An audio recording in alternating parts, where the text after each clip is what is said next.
It's time for our hot topic of the day, sponsored by Reese's Peanut Butter Cups. Super Bowl MVP Patrick Mahomes signed the largest contract in sports history yesterday, agreeing to a mega 10-year extension with the Chiefs for $450 million. Now, since he had 2 years left on his deal, the 10-year extension puts him under contract with the Chiefs for the next 12 seasons. So, Shannon, is this 12-year deal riskier for the Chiefs or for Mahomes? I think it protects both of them, Skip, because it gives the Chiefs the ability to get this young man signed up. He's the most valuable commodity in football right now. So you tied him up. You got him under your umbrella for the next 12 years. And it gives them an opportunity to take care of him. He gets financial security, knowing that he's taken care of, and they get some flexibility. Skip, I think for me is that when you look at this, there's no question. See, man, it's the cap and we want to do something. I was like, no. Well, you know, COVID and She said, that's our guy. He's not going anywhere. We want him to finish his career here. And they took the steps necessary. Skip, when I was working out, and so when I got it, I saw Mahomes sign a record-breaking deal in 10 years.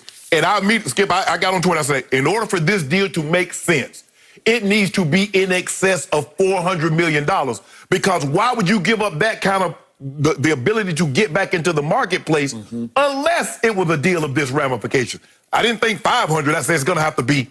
Now, I think he probably could have gotten a little more in fully guaranteed money. But when you look at this and see that he's going to get 2023 salary guaranteed in 2021. So he's getting salary guaranteed 2 years in advance. So basically, Skip, the first 4 or 5 years is guaranteed, is fully guaranteed. Because I don't see them cutting Patrick Mahomes next year. So he's going to play 2021, and he got 2022 and 2023 season money guaranteed. So for me, Skip, it was a no-brainer. I believe it's a 5-6 year deal max, but 10 pro-race it out, and it looks good. And I think at the end of the day, Skip, you know how a lot of agents are. They like, I want to be the guy that says, I got the first guy that got $500 million. And I want to be the first guy that says, my client, this Lee Steinberg, you know Lee, I know Lee, says, you know what? I was the first agent to get a football player to be the highest paid in any sport in history. I don't know how long it's going to last, but he can say that. So for me, Skip, it makes sense for both sides. And for you to tie yourself into that kind of term, Skip, it had to work out. It had to work out for you in some kind of way, and I believe it did. Okay, so the one point upon which I stick that you make is it has to be a 5-year deal. Right. Well, it doesn't have to be. You did sign it. I assume he actually put pen to paper yesterday, right? Yeah. He missed his workout. Okay, so whether he likes it or not, he did, quote-unquote, sign his NFL life away for the next 12 years. They could hold his feet to the fire, and they could say, this is what you're going to get. But I think they're going to want to come back and redo it. Okay, but let's just say he can't live up to it. I don't know. I'm pretty sure he will be able to, but I'm not completely sure. Right. What if he doesn't? What if he gets hurt? Okay, let's look at his injury history. And I hate to even talk about this, but we have to. When we're talking about 12 years, I'm going to knock on wood over here for the sake of young Patrick Mahomes. Right. When he was at Texas Tech, he broke his left wrist and needed surgery on it. Okay? Not a huge deal, but it did happen. Dak Prescott has been, this is his biggest selling point, he just doesn't get hurt. Right. He did get a shoulder banged up last year, and it cost him his practice time before the final big game at Philly. But speaking of shoulders, at Texas Tech, his final year, Patrick Mahomes had to miss a couple of games with a sprained AC joint in his right and throwing shoulder.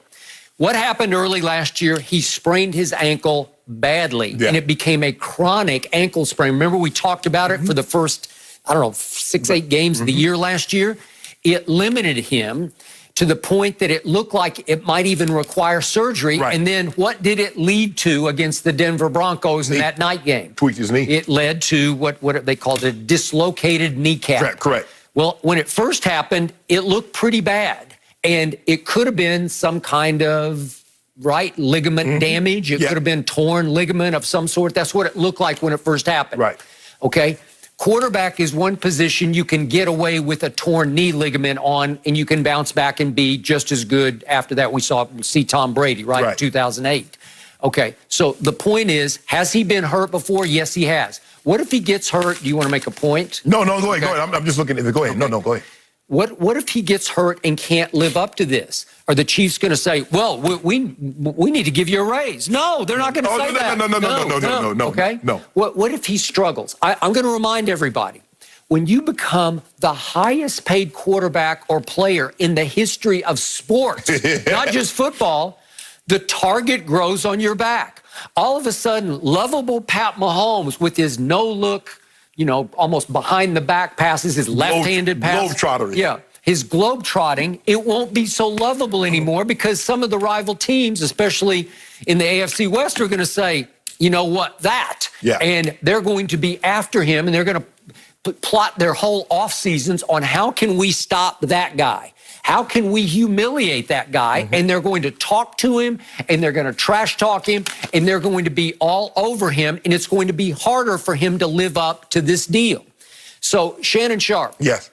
I think a lot of this was Super Bowl euphoria that made this deal because it had been forever since Kansas City won that early Super Bowl. 50 years. 50 years later, all of a sudden they break through. And all of a sudden, Clark Hunt, who I watched when he was a little kid, coming up under Lamar Hunt, who I knew very well, all of a sudden, Clark's like, yes, we did this. And out of euphoria, you say, let's do a lifetime deal. How about that? Let's just make it We Are Family lifetime, right? Right. Now, you're going to have to commit too. So the risk for Patrick is, what if he outplays this deal and in 4 years, he's saying, hey, this thing's obsolete, man. Right. I deserve more. No. And that's the risk that he ran, Skip, because like I said, the new TV contract is going to come in effect 2025, 2026, and they're expecting the cap to be $250 million, maybe even $300 million. And we're looking at these numbers because there's no turning back. And that's why Dak Prescott didn't want to do the deal. He wants to keep advancing the ball. And I think as players, they owe it to the players that's coming after them to keep advancing the ball. Okay. Now, speaking of the Super Bowl, I'm going to make this point one more time. It's not like Patrick Mahomes dominated the Super Bowl. He did not dominate in the Super Bowl. fourth quarter. He did. He did not dominate in the fourth quarter. So here's what happened. Late in the third quarter, it was 3rd and 12 from his own 39-yard line. They're down 20-10, and he does the inexcusable, the unforgivable. If we could see it, he drops back and he throws a pick. You're down 20-10 late in the third quarter. When that happened, I said, uh-oh, the Niners are going to win this thing. And Shannon Sharp's going to have a long Monday on Undisputed. Then early in the fourth quarter, he does, there it is again. Early in the fourth quarter, they're still down 20-10, and it's 3rd and 6 at the 49ers 23, and he does the unforgivable, inexcusable. He throws a, whoops, that's a bad pass, pick. And it looked like down 20-10 early in the fourth, you are cooked. Then we move ahead to 7:13 left in the game. It's 3rd and 15 from his own 35, and he gets a rusher right in his face, and he basically throws a pop fly punt to Tyreek. He doesn't get much mustard on the throw. It is up for grabs. Here it is. The rusher comes free and hits him as he throws. The ball is basically up for grabs. Tyreek has to stop and come back for it. Actually, he waved and fair caught it. Don't do that. And the point is, when you make a throw like that on 3rd and 15, it's 50-50 the color of the jersey that's going to catch the football. It could be a red jersey or whatever they call the 49ers, garnet, I think it is. So it could be that color jersey or it could be your jersey. And he was very lucky that Tyreek happened to be in the area code of that throw and was able to come back and fair catch it. So my point is, if those three things don't go, 2 of them went wrong, but then he was able to right the wrong with what I still think was somewhat of a lucky throw.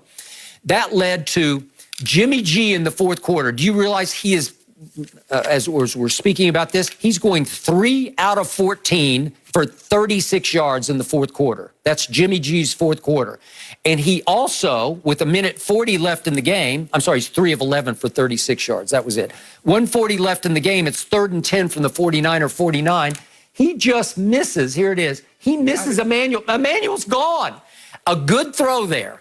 If he hits him just over the top of his shoulder and he catches it, guess what?